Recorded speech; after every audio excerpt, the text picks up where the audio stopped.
হয়, আপোনালোকে চাবলৈ আৰম্ভ কৰিছে ৰাষ্ট্ৰীয় চুবুৰী। মই আজি এজন বিশেষ ব্যক্তি এই বুলিয়েই কৈছোঁ, বিশেষ ব্যক্তি যিসকল ধৰক একে দৰিদ্ৰ সীমা ৰেখাৰ যিখিনি ধৰক যুৱক আছে, যুৱকসকলক তেওঁ বিনামূলীয়া চিকিৎসা সেৱা এটা তেওঁ আগবঢ়াইছে। তেখেত মানে ধৰক এজন সমাজকৰ্মী বুলিয়ে ক'ব লাগিব। সমাজকৰ্মীৰ লগতে তেখেত এজন বিশিষ্ট ব্যক্তি। আমি পোনে পোনে তেখেতৰ ওচৰলৈ যাম। প্ৰথমে আমি তেখেতৰ ওচৰলৈ যাম। দাদা অকণমান প্ৰথমে আপোনাৰ পৰিচয় জাকিৰ হুছেইন। কওকচোন, কেনেধৰণে কি কৰি আছে? ট্ৰিটমেণ্ট মানে কৰি আছোঁ এইটো তোমাৰ টিবিৰ ওপৰত, টিবি HIV তাক খেলিবৰ কাৰণে মানে বেজি লয় খাই সেইটোৰ কাৰণে ৱাষ্টিং কৰি দিওঁ মই।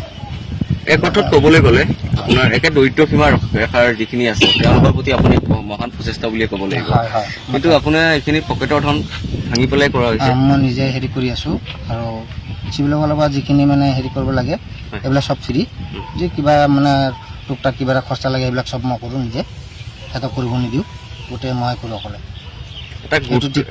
এটা বিশেষ প্ৰশ্ন আপোনাৰ ওচৰলৈ মই কৰিবলৈ বিচাৰোঁ, আপোনাক মই এটা বিশেষ প্ৰশ্ন কৰিবলৈ বিচাৰোঁ। বহুতখিনি ধৰক মানে ধনী ব্যক্তি আছে, টকা থকা ব্যক্তি, ধনী ব্যক্তি বহুতখিনি আছে, কিন্তু তেওঁলোকে এইবিলাক কামৰ প্ৰতি আগ্ৰহী নহয়। কিন্তু আপুনি সমাজ সেৱক, লগতে এজন বিশিষ্ট ব্যক্তি, জ্যেষ্ঠ ব্যক্তি, কি ক'ব? চবকে মই তেনেকৈ ক'ব বিচাৰোঁ যে মই যেনেকৈ কৰিছোঁ তেনেকুৱা আৰু কেইজনমান ওলালে তেনেকুৱা ধৰক আমাৰ নগৰত যিমানখিনি ল'ৰাবিলাক আছে 100% 90% ধৰা এতিয়া এইবিলাক ড্ৰাগছ খোৱা ল'ৰাবিলাক হৈ গ'ল। এক কথাত ক'বলৈ গ'লে আপোনাৰ পৰিচয়টো দিয়ক। জাকিৰ হুছেইন বুলি মোৰ ঠিকনা? আমিনপট্টি 7 হয়, যোগাযোগ নম্বৰটো? যোগাযোগ নম্বৰ 7099 722 789।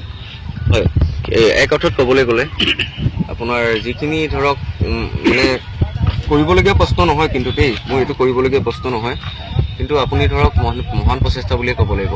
নগজ চিকিৎসা মহাবিদ্যালয় হওক বা ধৰক এনে কিছু পিতৃ মাতৃ আছে, তেওঁলোকলৈ আপুনি পইচা কিছু বিচাৰেনে? নাই নাই, 1 টকা নিবিচাৰোঁ, 1 টকা নালাগেও, চব মোৰ ফালৰ পৰা দিয়া হ'ব। মোক মাতিলে মই দৰকাৰ হ'লে যদি টমটম ভাড়াও লাগে মই নিজে লৈ যাম, নিজে লৈও যাওঁ। স্কুটি দি হ'লে মোৰ নিজৰ স্কুটি আছে, স্কুটি দি মই নিজে লৈ যাওঁ, আকৌ ঘৰত নি পেলাই নমাও দি থওঁ ট্ৰিটমেণ্ট কৰি। হয়, হেৰি আপোনাৰ আৰু এটা ধৰক গুৰুত্বপূৰ্ণ প্ৰশ্ন, যিখিনি ধৰক আপোনাৰ বিনামূলীয়া যিখিনি ধৰক আপুনি চিকিৎসা শিবিৰো আপুনি আয়োজন কৰে প্ৰতিমাহে কেইবাৰকৈ কৰে? মানে মাহৰ ভিতৰত মানে দুবাৰ মানে কেম্পিং বহাওঁ মই। কেম্পিং বহাই পেলাই গোটেই ট্ৰিটমেণ্ট আমাৰ টিম আছে, টিমকেইটাক মাতিলে টিম চবেই গুচি আহে। নাৰ্ছ আমাৰ চিকিৎসক ব্লাড শ্লাড চেক কৰিবৰ কাৰণে। কি ধৰক আকৌ এটা কথা, যদি কিবা আমি চেক কৰাওঁ যে ভাবে যে মানুহক কিবা বেমাৰ ওলালে কৈ দিম, তাক কৈ দিম, সি গম পাই যাব, তেনেকুৱা নহয়। এইটো গোপনীয় কথা, এইটো তেওঁৰ আৰু আমাৰ মাজত আহে, এইটো গোপনীয় নহয়, মানে পাব্লিচিটি নহয়। সেইটো কাৰণে কোনো ভয় কৰিব নালাগে। আৰু যদি মই ভিডিঅ' কৰোঁ তেনেকুৱা যদি মোৰ চেনেলত মই এটা সুধি লওঁ, সুধি লৈ পেলাই মানে কিয় কাৰণে সোধোঁ যাতে সিহঁতৰ চেহেৰাটো মানে আপুনি বিনামূলীয়া চিকিৎসা ধৰক মাহত দুটাকে আপুনি বিনামূলীয়া চিকিৎসা শিবিৰ আয়োজন কৰে, চিকিৎসকো থাকে, নাৰ্ছো থাকে, চব থাকে লগত। হয়, যিহেতুকে তাত ধৰক আপোনাৰ নিচাসক্ত যুৱক কিমানমান থাকে?